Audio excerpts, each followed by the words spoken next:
شفت يا حاج يا حماد. بقول لك الذهب والع اليومين دول. يا ما انا عرفت يا حماد، انا مش عارف انت شاغل دماغك بالذهب ليه يا حماد. انا الذهب تعلي، الدولار نزل وما اعرفش، وعامل فيها خبير اقتصادي، وانت في جيبك 400 جنيه اصلا، منهم 300 جنيه سارقهم مني كمان يعني.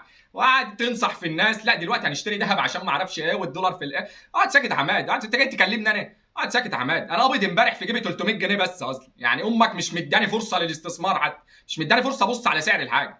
اقعد ساكت يا حماد الله يكرمك. انا اتكلمني في سعر البانيه مثلا، واخد بقى سعر الباميه نزلت، الفلفل علي بتاع، اكون معاك لكن دي مش مستوى الاجتماع يا حماد، الدولار والذهب والكلام اللي انت بتتكلم فيه ده. الله يكرمك اقعد ساكت يا حماد، اقعد لا ساكت. انا بقول لك بس يعني الحق اخطب ولا حاجه قبل ما يرفع تاني.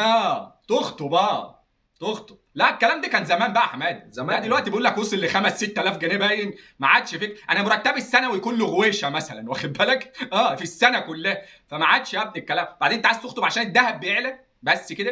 يعني الناس بتروح تخطب عن حب مثلا، استقرار بتاع، انت رايح تخطب عشان الذهب بيعلى بس، يعني مش ايه كده؟ الحقيقه؟ اللهم صل على النبي، ده حلو قوي، ده استثمار، ده حلو ده، اللهم صل. روح يا حماد، روح يا حماد، بلا خطوبه بلا بتاع، استعيذ بالله من الشيطان الرجيم، وصلي لك ركعتين كده الله يكرمك وتوكل على الله. ما عادش بقى ابدا خطوبه والكلام ده، ما عادش الكلام ده، ما عادش ما عندنا. فعلتش معاك لا انت لا لا، الدخله دي توكل مش على الله يا كده؟ حماد، توكل على الله. لك سعر الذهب عالي يعني السبائك ماليه البيت. حاجه اهم، حاجه اهم.